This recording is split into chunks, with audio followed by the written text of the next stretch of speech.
Hi friends, good evening. Welcome to my channel. எல்லாம் என்ன பண்ணுறீங்க? டீ காஃபிலாம் குடிச்சிட்டிங்களா? நானும் குடிச்சிட்டேன்.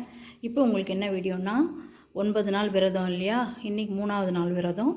3வது நாள் 9 நாள் விரதத்தில் 9 பிரசாதம் நான் உங்களுக்கு செஞ்சு வீடியோ போடுறேன்னு சொல்லியிருக்கேன். அதில் 2 நாள் முடிஞ்சிருச்சு. இன்றைக்கி வந்து 3வது நாள் பிரசாதம். என்ன பிரசாதம், எவ்வளோ சிம்பிளாக எவ்வளோ சீக்கிரமாக செய்யலாம், 5 நிமிஷத்துக்குள்ளே செய்கிற பிரசாதம். இன்றைக்கி நம்ம என்ன செய்ய போகிறோன்னா, வாங்க பார்க்கலாம் வீடியோக்குள்ளே போய். இன்றைக்கி அவுள் பாயாசம் தான் பிரசாதம். எப்படி செய்கிறது, எவ்வளோ சிம்பிளாக எப்படி செய்கிறதுன்றத வாங்க போய் வீடியோக்குள்ளே பார்க்கலாம். நம்ம இப்போ பிரசாதம் செய்ய ஆரம்பிச்சிடலாம். இன்றைக்கி என்ன பிரசாதம் செய்ய போகிறோன்னா, அவுள் பாயாசம் தான் செய்ய போகிறோம். வாங்க பார்க்கலாம். பாருங்கள், அவுள் நான் 1 மணி நேரத்துக்கு முன்னாடியே ஊற வச்சுட்டேன்.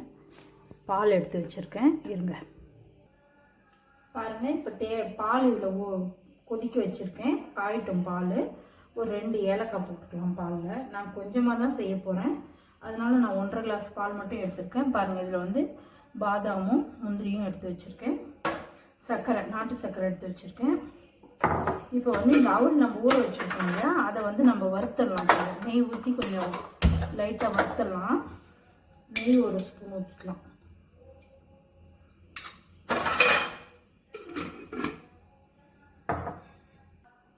அந்த அவளை கொஞ்சம் நான் போட்டுக்கிறேன். பாதி மட்டும் போட்டுக்கிறேன், நிறைய ஆயிடும். அப்புறம் கொஞ்சம் நிறைய ஊற வச்சுட்டேன், அதனால் பாதி மட்டும் போட்டுக்கிறேன். இந்த நெய்யில் இந்த அவளை நல்லா வறுத்துட்டு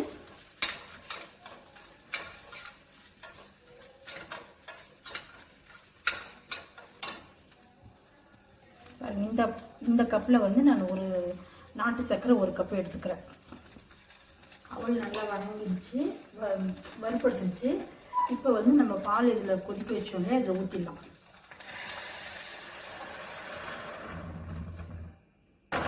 பால் இதில் ஊற்றிட்டு இந்த அவள் வந்து இந்த பால்லேயே கொஞ்சம் நேரம் வேகட்டும்.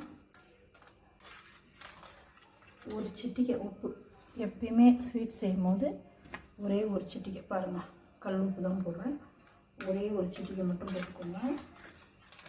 இப்போ வந்து இது அவள் நல்லா வேகட்டும். ஒரு அந்த கப்பில் எடுத்து வச்சுள்ள சர்க்கரை, நாட்டு சர்க்கரை, அதையும் இதில் போட்டுறேன்.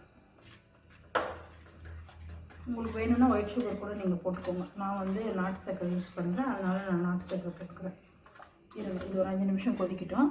நம்ம அதுக்குள்ளே இதை முந்திரியும் பாதாமையும் நம்ம பவுட்ரு பண்ணிட்டு வந்துடலாம். பவுடர்னால் சும்மா 1-2 மிக்சியில் போட்டு வந்துடலாம். பாருங்கள், இந்த மாதிரி பவுட்ரு பண்ணிக்கோங்க. நீங்கள் வேணால் சிசரில் கூட கட் பண்ணி போட்டுக்கோங்க. நான் பவுட்ரு பண்ணிட்டேன், கொஞ்சம் லைட்டாக, ஒன்றும் பாதியமாக அந்த கடலக்கொட்டை பண்ணுவோம் இல்லையா, அந்த மாதிரி நான் பண்ணிட்டேன். அது இறக்கும் போது நம்ம இதில் போட்டு இறக்கிடலாம். ஒருத்தர் நெய்யில் கூட வறுத்து போடுவாங்க, இப்படி போட்டால் இன்னும் கொஞ்சம் நல்லாயிருக்கும். அதனால் முழுசாக இல்லாமல் இது நல்லா பவுடராக இருக்கிறதுனால கொஞ்சம் நல்லா ரொம்ப இதாக நல்லாயிருக்கும். வாய்க்கு படாமையும் கொஞ்சம் அப்படியே நம்மளுக்கு பவுடர் மாதிரி இருக்கிறதுனால நல்லாயிருக்கும். கொஞ்சம் கெட்டியும் படும் பாயசம். பாருங்கள், நல்லா கொதிக்குது. இப்போ என்ன பண்ணலாம்னா, இருங்க வரேன். இந்த ஸ்டேஜில் என்ன பண்ணலாம்னா, மில்க் மேட் கொஞ்சம் ஊற்றிக்கலாம். இருங்க, இது இன்னும் ஓப்பன் பண்ணல, ஓப்பன் பண்ணிட்டு வந்துடுறேன். ஓப்பன் பண்ணிவிட்டேன், ஊற்றிக்கிறேன். பாருங்கள், கொஞ்சமாக தான் ஊற்ற போகிறேன், நிறைய இல்லை.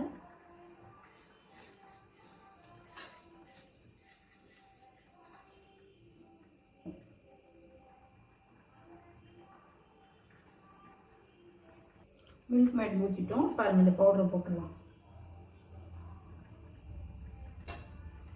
5 நிமிஷத்தில் செஞ்சிடலாம். பாருங்கள், இப்போ எவ்வளோ நேரம் ஆச்சு? ஒரு கரெக்டாக 10 நிமிஷம், அவ்வளோதான். பாருங்கள், ரெடி ஆகிடுச்சு. இன்னும் ஒரே ஒரு நிமிஷம் கொதிச்சா போதும், இறக்கிடலாம். மில்க் மேட் வந்து உங்களுக்கு விருப்பம் இருந்தால் ஊற்றிக்கோங்க, இல்லைன்னா வேண்டாம். நான் இது பாயசம் செய்யறதுக்காகவே வாங்கிட்டு வந்தேன். இப்போ பாதி ஊற்றிட்டேன். இன்னும் 2-3 நாள் கழித்து அரிசி பாயசம் பண்ணும்போது யூஸ் பண்ணிவிட்டால் சரியாக போயிடும். ஒரு பாக்ஸு, இந்த இவ்வளோ சின்ன பாக்ஸ் 2 டைம் யூஸ் பண்ணால் போதும். இருங்க, இன்னும் ஒரு 5 நிமிஷத்தில் இறக்கிடலாம். அவ்வளோதான், ரெடி ஆகிடுச்சு. வாங்க பார்க்கலாம்.